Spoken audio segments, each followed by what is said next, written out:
Men, how did you overcome your crippling fear of rejection? The first time I asked out a girl was in high school because I had been crushing on her for a year. Instead of accepting or rejecting me gently, she just started laughing like I had just cracked a prime Dave Chappelle level joke. Then she shouted in front of the entire school, "You do know that I can't ever date a nerd like you, right?" More people started laughing and it soon became the most humiliating experience of my life. As a result, I never dared ask out another girl. Now my best friend on the other hand was always confident and could easily approach women as his carefree persona made it simple for anyone to be comfortable around him. Thanks to that, he had a pretty successful dating life. I was jealous of him because I wanted to get girls as easily as him, and his life was so much more exciting than mine. While I would stay home to binge watch Netflix shows and order takeout and gaming, he would always go out with his friends to clubs and exclusive parties. After living like this for years, I got a reality check when I visited my younger brother for his birthday, and he bragged to me about a girl he had slept with. I was appalled that even my teenage brother had more game than me. That second round of humiliation led me to do something I never thought I would. I downloaded Tinder. I thought it would help me overcome my fear of rejection because if I was rejected, at least it wasn't in person so that would weaken the blow. But setting up my Tinder profile was nearly impossible since I had no idea how to make a woman swipe right on me. My bio only had my age and college name, and my pictures were taken from bad angles, but they were all I had. I wasn't expecting many matches from that,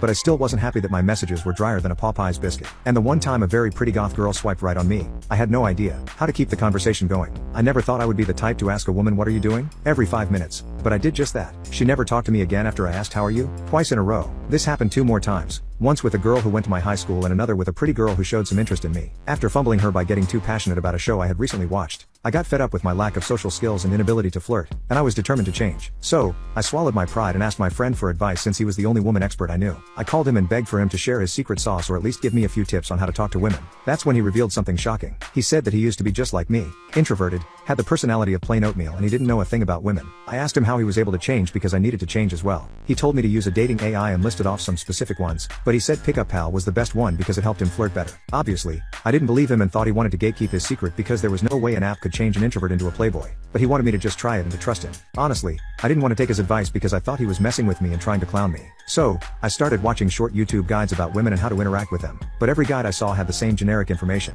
Say hello, be yourself, be confident. None of that worked because I got lost after the hello part. And the one time I tried to be confident, I cracked an anime joke, which was so bad the girl I was talking to actually said she had to go home. And this was over text. After that, I became somewhat angry and almost fell into the caramelized bald man red pill manosphere when it came to talking to women, but I'm so glad I didn't. I was getting desperate, and my last-ditch effort to break out of my monotonous routine was downloading Pickup Pal. It couldn't hurt to try at this point, and even though I still didn't have high expectations for it, the app worked out better than I thought it would. I used it to fix my Tinder profile because it had a bio generator and photo analyzer. For my bio, I listed some of my cooler interests, such as photography and gaming, and copied what it generated onto my Tinder profile. And it chose the best pictures to use, which, thank God, because I originally had a picture of me holding a fish on my profile and I thought that was okay. The app told me to get rid of that first. It could also generate a response to a message to keep the conversation going, but I didn't have a use for that since I needed to get matches first. However, with a new bio and pictures, I had 4 matches in just 3 days, and I used the dating AI on all of them. All my conversations went well because I constantly generated interesting and funny replies to every message. But it didn't take me long to realize I was seriously connecting with one girl since we had the most in common.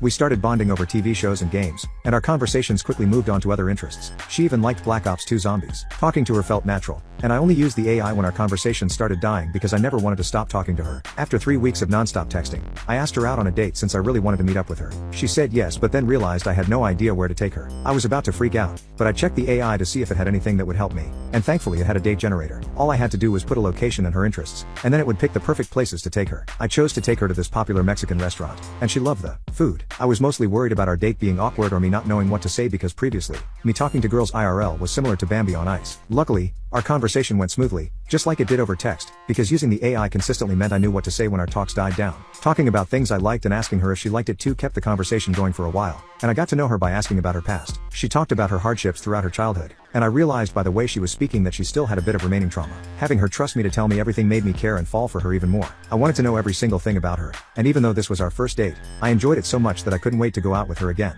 Then, our conversations extended past texting and we called for hours instead. We were always staying up to talk and those were the best nights of my life. And it was clear we were both into each other. So I asked her to be my girlfriend. We've been dating for 3 months, and I'm really happy with her. Though I'll admit, I still use Pickup Pal when I want to take her on dates because I always want things to be perfect for her. I really hope she never finds out.